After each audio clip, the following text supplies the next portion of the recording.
Life has a way of revealing people's true colors when money enters the picture. I'm Emma, and this is the story of how my stepsister Sarah's greed destroyed our family, or so she thought. Growing up, I always tried to welcome Sarah and her mother Linda into our lives after my father remarried.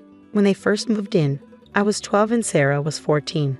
I still miss my own mother terribly. She had passed away from cancer 2 years earlier. But I wanted to make things work. My father seemed happy with Linda, and I wanted that happiness to last.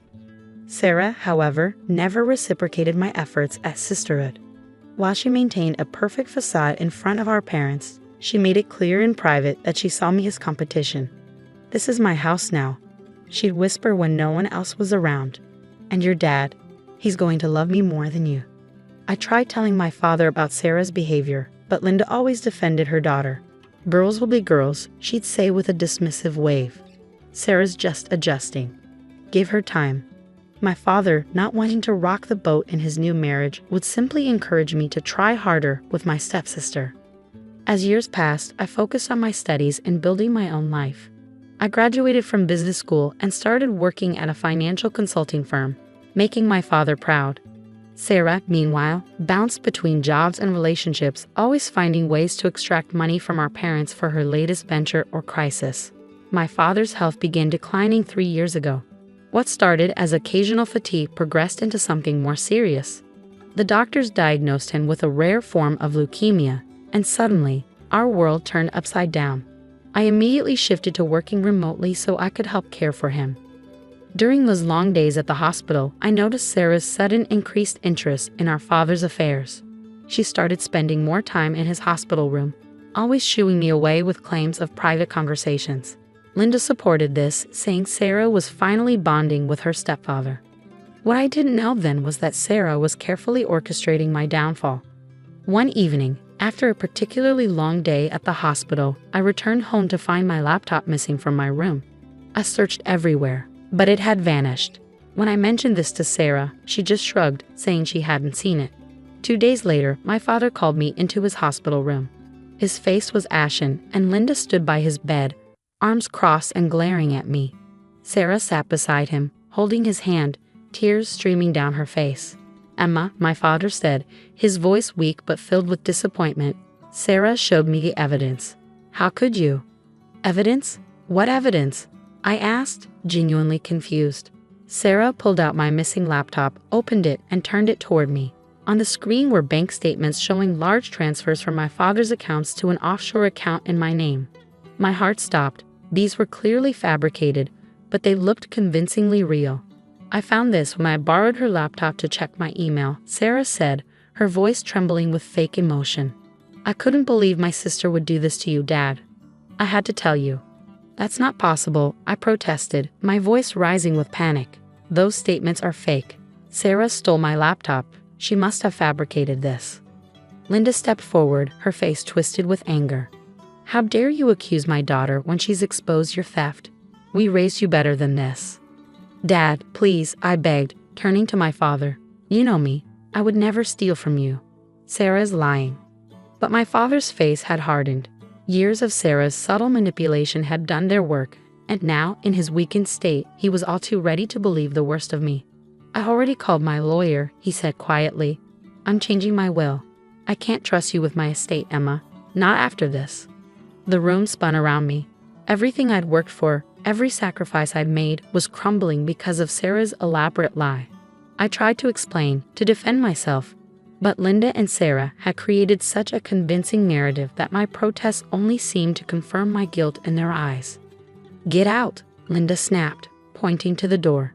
"You're no longer welcome here, you ungrateful thief." I looked at my father one last time, hoping to see some doubt, some willingness to hear my side. But he turned his face away, and in that moment, I knew I'd lost everything. As I walked out of the hospital room, Sarah followed me into the hallway. Once we were alone, our tears vanished, replaced by a triumphant smirk. "You should see your face," she whispered. "Did you really think Dad would choose you over me? I've been planning this for months. Every detail, every document. Perfect, wasn't it? And now, everything that should have been yours will be mine." I stood there, my whole body shaking with anger and disbelief. "Why?" I managed to ask. I never did anything to hurt you. Sarah's eyes hardened. Because you existed. Because for years I had to watch you play the perfect daughter while I was always second best. Well, not anymore. I win, little sister. I win. I left the hospital that day with nothing but my purse and my car keys. Linda had already texted me, warning that if I returned to the house, she'd call the police. I checked into a hotel, my mind racing as I tried to process how quickly my life had fallen apart. That night, my father's lawyer called. In a cold, professional voice, he informed me that my father had signed a new will, leaving his entire estate, including the family home, his business shares, and all his investments, totaling roughly $4.8 million, to Sarah. I was completely disinherited. I spent hours staring at the hotel ceiling, replaying every moment, every interaction with Sarah over the years. All her little comments, her subtle manipulations had been leading to this. She'd played the long game, and I'd never seen it coming. But as I lay there, something my father had once told me came floating back. In business and in life, Emma, he'd said, always keep proof of your integrity. Sometimes the truth takes time to surface, but it always does.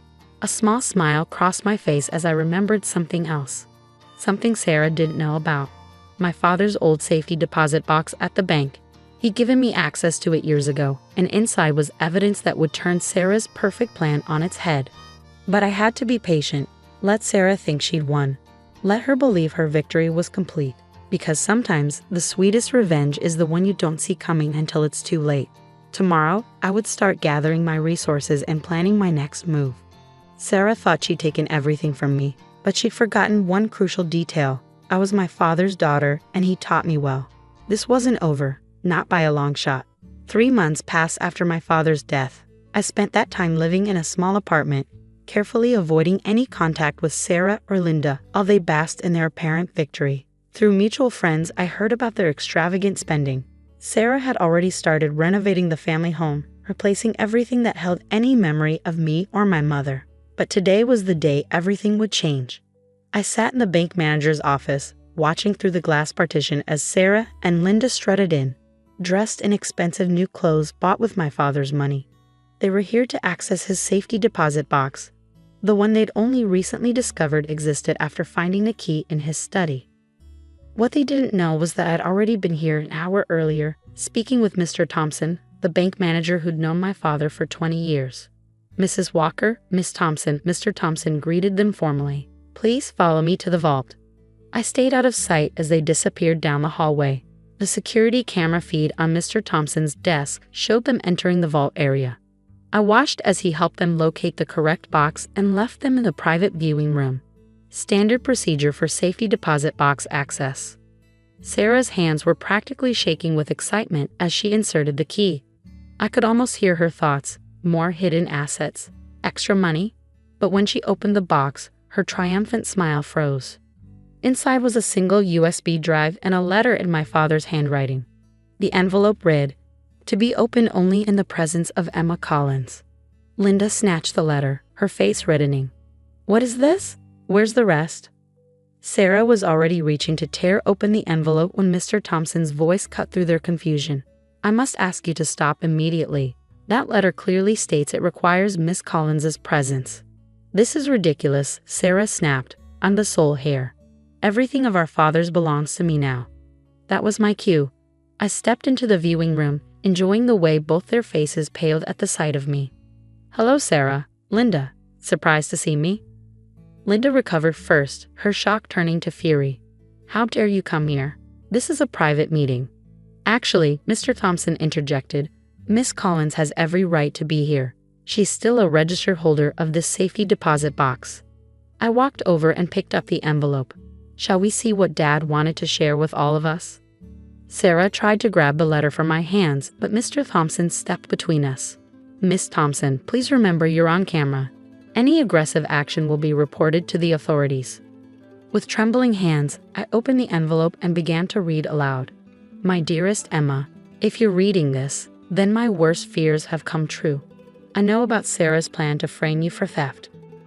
I discovered her scheme weeks ago when I overheard her talking on the phone about forged bank statements. At first, I couldn't believe it. I wanted to confront her immediately, But then I realized this was my chance to know the truth about both my daughters. I decided to play along to see how far Sarah would go. The USB drive in this box contains security camera footage from my home office showing Sarah breaking in late at night, accessing my computer, and creating the fraudulent documents. It also has recordings of her phone conversations with a hacker she hired to create the fake bank statements. Emma, my brave girl, I'm so sorry for doubting you, even briefly. By the time you read this, I'll have already signed a new will, the real one, hidden with my lawyer, Mr. Davidson. The will Sarah thinks she benefits from is a fake, part of my own plan to expose her true nature. My entire estate, all $4.8 million, belongs to you, as it always should have. The will Sarah has is worthless. Love, Dad. The color drained from Sarah's face as I read. Linda gripped the table for support, her knuckles white. I looked up from the letter, meeting Sarah's terrified eyes. You really should have been more careful about where you made your phone calls, Sarah. Did you really think Dad's office wasn't monitored? You're lying, Linda sputtered. This is a trick. I pulled out my phone and played a video of security footage showing Sarah in our father's office late at night, hunched over his computer. Her voice came through clearly. Yes, I need the bank statements to look perfect. Emma has to lose everything. Sarah lunged for my phone, but Mr. Thompson was faster, stepping between us again. I've already sent copies of everything to the police, I said calmly. They're very interested in wire fraud and inheritance fraud cases, you know. You can't prove anything, Sarah hissed, but her voice shook with uncertainty. Actually, Mr. Thompson added, the bank has already received notification from Mr. Davidson's office about the validity of the real will. We've frozen all accounts pending investigation. Linda grabbed Sarah's arm. We need to leave. Now. Oh, you'll be leaving all right, I said, but not for long. The police want to speak with both of you. They're waiting in the bank lobby. As if on cue, 2 police officers appeared at the viewing room door. The next few minutes were a blur of activity, Sarah and Linda being read their rights, their protests echoing through the bank's marble halls. I stayed behind in the viewing room, holding my father's letter. A tear rolled down my cheek as I read his words again. He had known. He had protected me, even at the end. Mr. Thompson touched my shoulder gently. Your father was a wise man, Miss Collins. He knew exactly how to expose the truth. I nodded, wiping my eyes. Yes, he did. And now it's time to set everything right. The weeks following Sarah and Linda's arrest were a whirlwind of legal proceedings and revelations. As the investigation deepened, more of Sarah's deceptions came to light. She hadn't just forged bank statements, she'd been systematically stealing from our father's accounts for months, using the money to set up her own secret nest egg. I sat in the courtroom, watching as Sarah's carefully crafted world crumbled around her. The evidence was overwhelming. The security footage, recorded phone calls, bank records showing her theft, and even testimony from the hacker she'd hired, who'd struck a plea deal to testify against her. Linda didn't fare much better.